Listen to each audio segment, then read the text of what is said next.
जय श्री महाकाल। काली तंत्र के सभी बंधुओं को मेरा हार्दिक नमस्कार।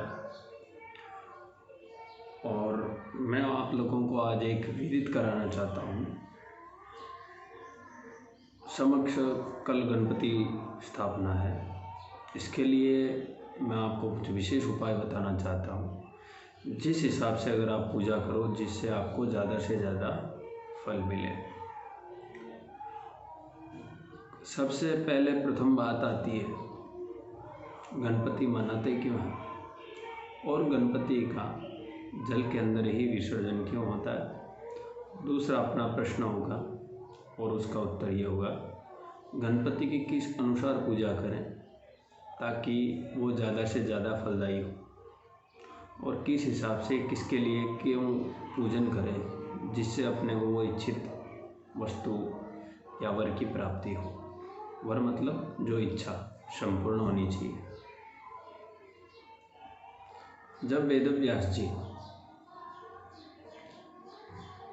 ने ये निर्णय किया कि मैंने समस्त जगत में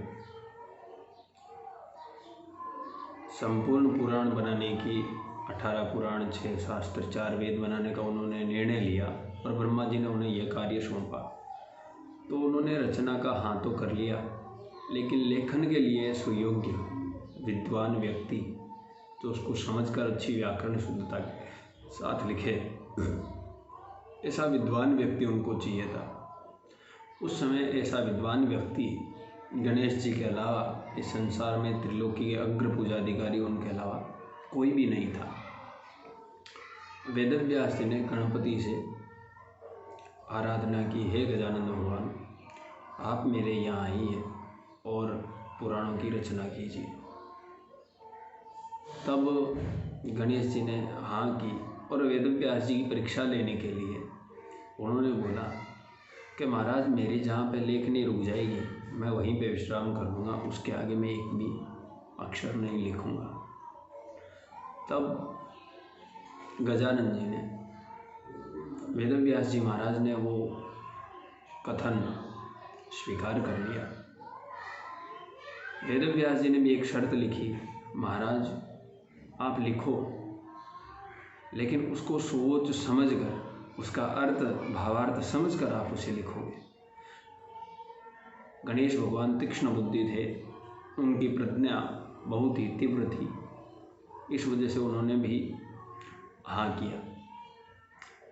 स्वीकार करने पर वेदव्यास जी जैसे ही संध्या का वंदन का समय होता, दोपहर की संध्या का समय होता, शाम की पूजा पाठ का समय होता, तब वो एक ऐसा कुछ हिसाब का दोहा लिख देते थे या ऐसा श्लोक लिख देते थे जिसमें गजानन जी उसका भावार्थ अर्थ करने में उनको समय लग जाता था।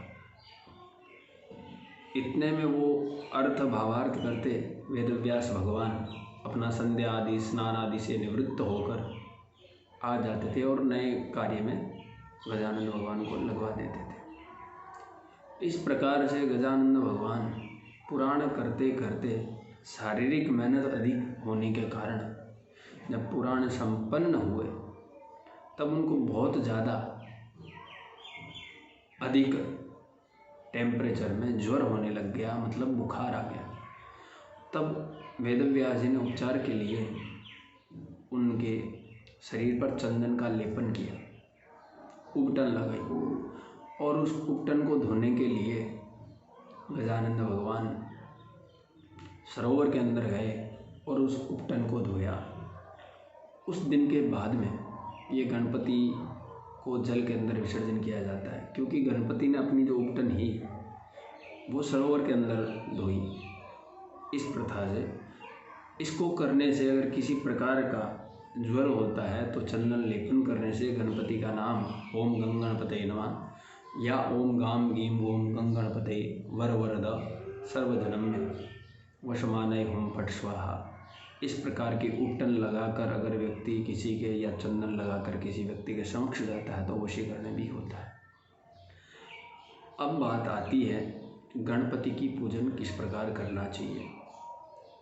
सबसे पहले गणपति का ध्यान करना चाहिए। ध्यान होता है, आप वैदिक मंत्र भी बोल सकते हो।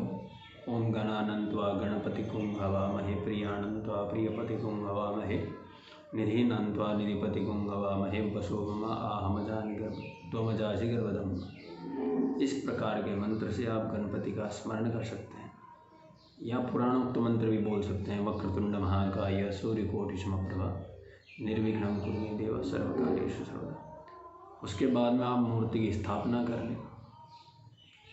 जब मूर्ति का आप स्थापना करें, उसको प्रतिष्ठित करें। प्रतिष्ठित करने के बाद में उसके 4 बार जल छोड़ें।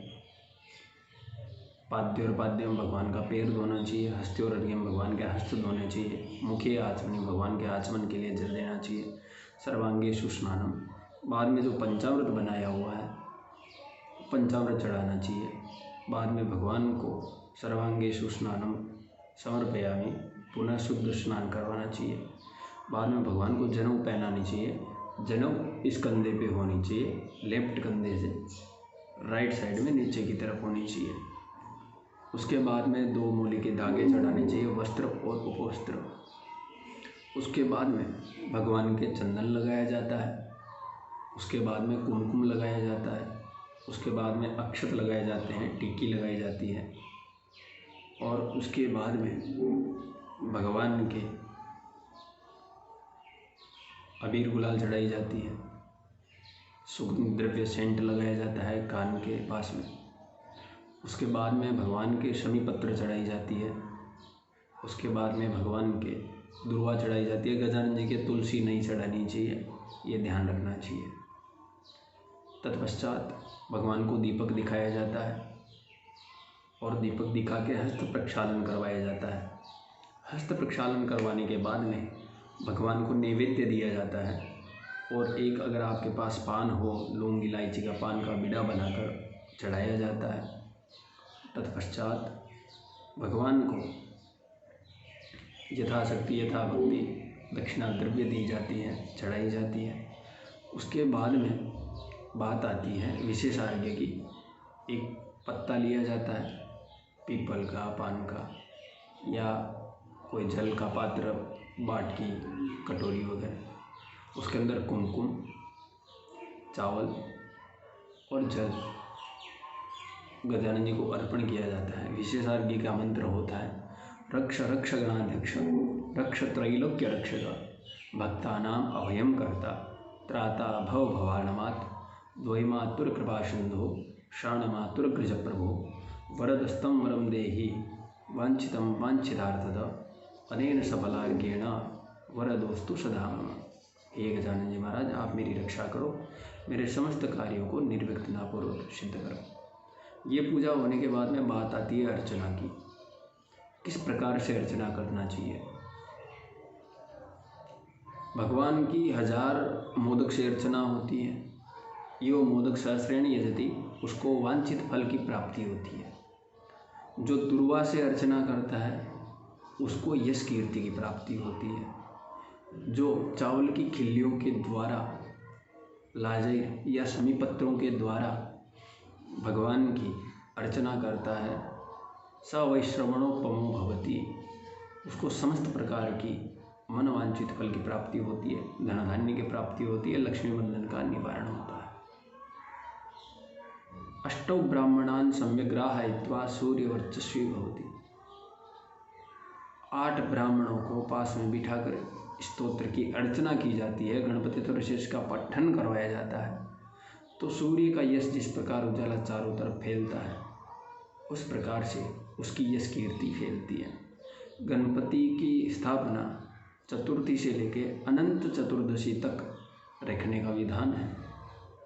ज़्यादा से ज़्यादा ये भी एक हिंदुत्व संस्कृति का बहुत महत्वपूर्ण अंग है।